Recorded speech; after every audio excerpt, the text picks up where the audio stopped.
пакуль палітыкі абмяркоўваюць рызыкі новай эскалацыі ў нашым рэгіёне, эканамісты ўсё часцей задаюцца, беларускія эканамісты, ўсё часцей задаюцца іншым пытаннем.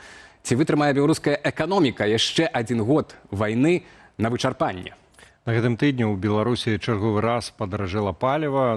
Усяго здавалася б на 1 капейку, але адбываецца гэта на тле сур'ёзнага паліўнага крызісу ў Расіі, дзе дэфіцыт бензіну ўжо закрануў дзясяткі рэгіёнаў. Каб падтрымаць расійскі рынак, беларускі НПЗ рэзка павялічылі пастаўкі нафтапрадуктаў усходняму суседу. Адначасова з'явіліся і новыя прыкметы праблемаў. Паводле Белстату сярэдні заробак у траўні вырас толькі на 50 рублёў.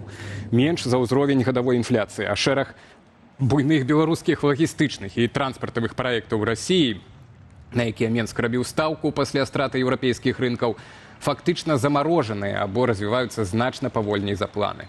Калі Крэмль сапраўды робіць стаўку на працяг вайны і далейшае вычарпанне рэсурсаў, ці хопіць Беларусі запасу трываласці, каб і надалей падтрымліваць свайго галоўнага хаўручніка і не плаціць за гэта занадта высокую цану.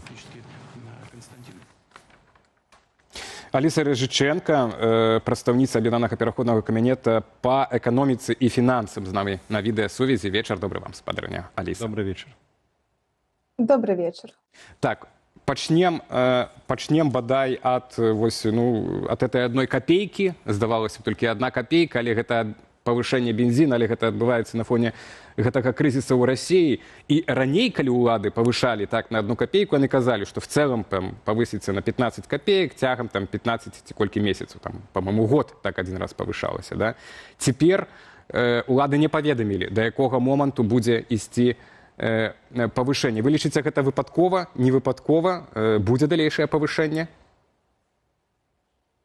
Слухайте, тут вельмі цікавая сітуацыя, таму што з аднаго боку зараз Беларусь зарабляе на расійскім рынке, таму што гэты дэфіцыт паліва на расійскім рынке, ён стварыў умовы, калі паліва ўнутры Расіі выгадна прадаваць для Беларусі, таму што раней было зусім інакш.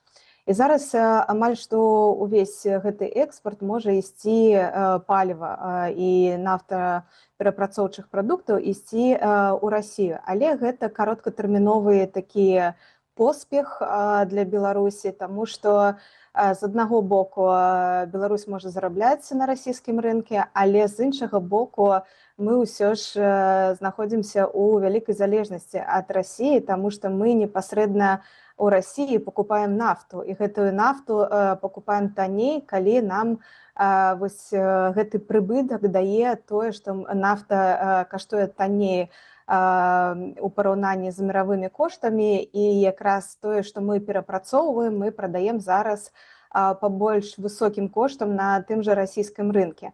І таксама тут пытанне, колькі патрэбна расійскаму рынку зараз таго паліва, таму што Расія заяўляе аб аб'ёмах каля 300 тысячаў тонн штомесяц.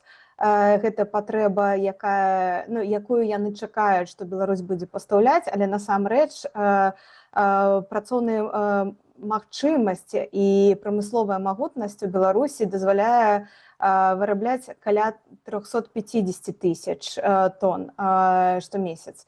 Пры гэтым патрэбы ўнутранага рынку Беларусі гэта каля 80-100 тысяч тонн. То бок вось гэтая простая арифметика, яна не сходзіцца, і тут невядома, што будзе далей адбывацца, ці Беларусь насамрэч будзе, скажем так, стварае дэфіцыт на ўнутраннім рынку, прадаваць тыя аб'ёмы, якія патрэбны Расіі зараз на расійскім рынке, ці яна будзе адмаўляцца і пастаўляць менш паліва. І вось тут пытанне, ці не паставіць нас у сітуацыю нейкага ультыматуму, таму што сёння мы бачым, што ультыматумы працуюць супраць Беларусі, як з боку Украіны, але і таксама і Расія можа паставіць гэты ультыматум, што яна не будзе пастаўляць нафту, напрыклад, каб Беларусь нешта перарабляла гэтую нафту і прадавала на экспарце на ўнутраннім рынку, калі мы не будзем пастаўляць неабходныя аб'ёмы.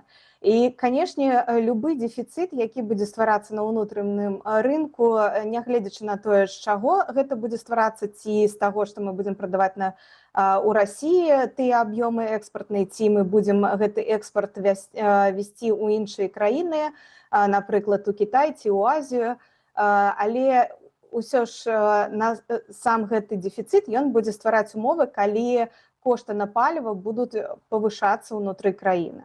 Вось. Аліса, про гэтыя кошты зараз, Валера, я толькі пра кошты. І вось якое это можа быць павышэнне? Такое, як у Расіі, там уже часам на 20-30%. Ну, в залежнасці ад рэгіёну. Слухайце, мы тут, гэта вельмі складана прадказваць нейкія кошты, ці вырасце на 15 копеек, ці на 2 копейкі, таму што невядома, што будзе адбывацца і наколькі доўга будзе працягвацца гэты дэфіцыт у Расіі.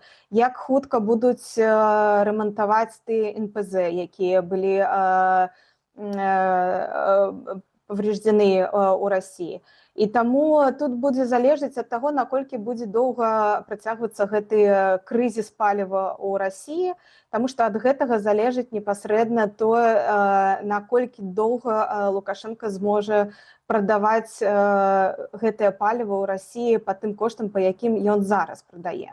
Ну і тут неабходна узгадаць тое, што акрамя таго, што мы павінны нешта там прадаваць у Расію, мы яшчэ і залежым па лагістыкі у астатнім экспарце не толькі нафтапрадуктаў праз Расію, які ідзе лагістычным путём праз расійскія парты.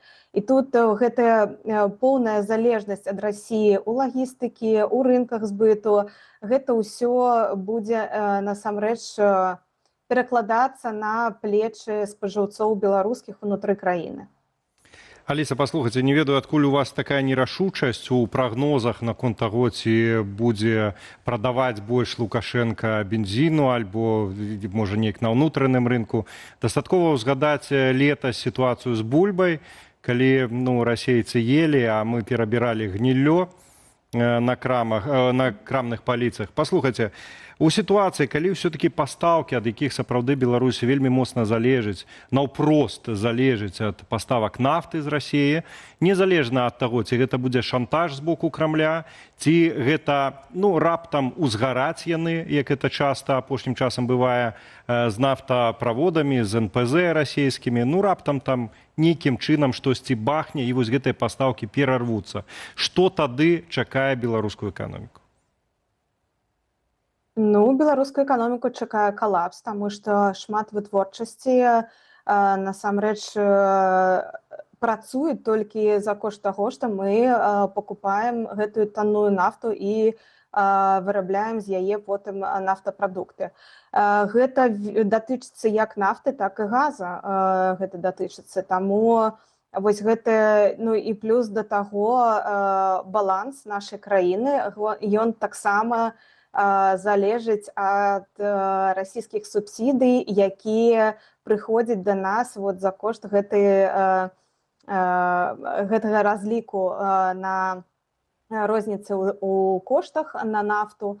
І таму гэта, канешне, будзе напраму паўплываць на беларускую эканоміку і ствараць такі кароткатэрміновы калапс, таму што да таго моманту, пакуль Лукашенко не знойдзе нейкіх альтэрнатыў. Але калі мы гаворым зараз, вось тут вельмі важнае пытанне, па якім прычынам будзе спынена гэтыя паставкі, калі мы гаворым пра нейкае палітычнае рашэнне, гэта адно, а калі мы гаворым пра тое, што, напрыклад, гэтая труба будзе знішчана і не будзе магчымасці пампаваць гэтую нафту. Гэта зусім іншая сітуацыя, якая стварае для нас умовы, калі мы не можам атрымліваць нафту з іншых краін, напрыклад.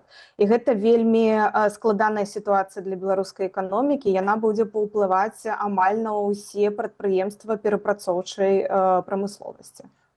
Так, тут лагічнае было пытанне пра тое, ці ў нас ёсць рэзервуары, так, адпаведныя, ці там сховішчы для этой нафты, ці нешта такое вядома. Як у Злучаных Штатаў ёсць стратэгічныя сховішча нафты, у Кітаі ёсць. Мы ведаем, што ўжо ў Расіі няма, толькі ёсць рэзервы, которые ўжо сканчаюцца.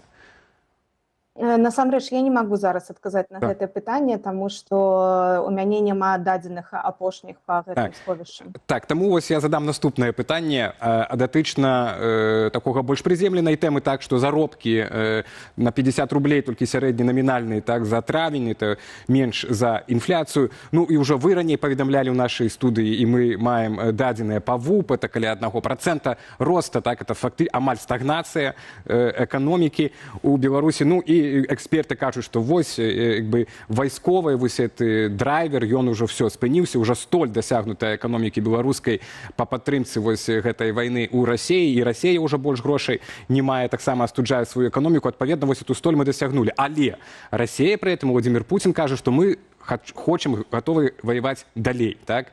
Не ідуць яны на мірныя перамовы. І вось такая вот вайна, як сёння, на вычарпанне вось гэтых рэсурсаў, тылоў, так, напрыклад, будзе працягвацца до конца года, можа наступны год. Што гэта значыць для нас, для беларускай эканомікі, што мы застаемся ў гэтым рэжыме, там, дзе крызіс увесь час штосьці гарыць у Расіі, так, увесь час чагосьці не хапае, ну і мы усцяж знаходзімся ў той жа самай ізаляцыі і палітычных умовах, якія ёсць. Ну, перш за ўсё, гэта значыць для Лукашэнкі неабходнасць ісці на дыялог з еўразвязам, з дэмакратычнымі інстытутамі таксама, каб налажваць гэты дыялог і каб дамагацца, каб санкцыі былі спынены, то бок спыняць рэпрэсіі ў краіне.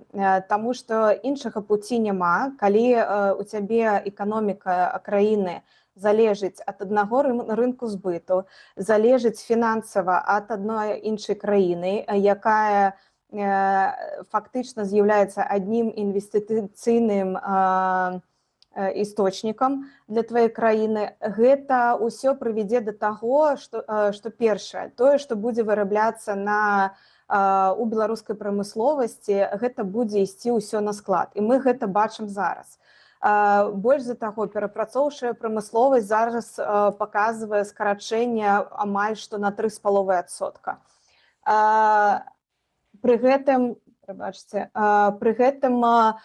мы бачым таксама, што заробкі яны растуць у намінальным значэнні, але яны не растуць тымі тэмпамі, якія былі раней, але таксама гэта вельмі дрэнны паказчык таго, што калі мы глядзім не толькі на заробкі, але і на прадукцыйнасць працы, то тут вельмі дрэнная сітуацыя, таму што прадукцыйнасць працы яна скарачаецца, а заробкі растуць пры гэтым. У намінальным выражэнні неважна, але яны растуць. І вось гэта велізарная праблема для беларусаў, таму што гэта ўсё паўплывае на то, што у беларусаў ёсць крыху больш грошай на руках, і гэта ўсё з-за таго, што ёсць фактар дэфіцыта кадраў на рынке працы. Яны ідуць гэтыя грошы траціць у крамы, яны пакупаюць больш, але прамысловасць не производзіць больш, вытворчасць становіцца менш. І гэта ўсё прыводзіць да таго, што растуць кошты, то бок інфляцыя расце ў краіне.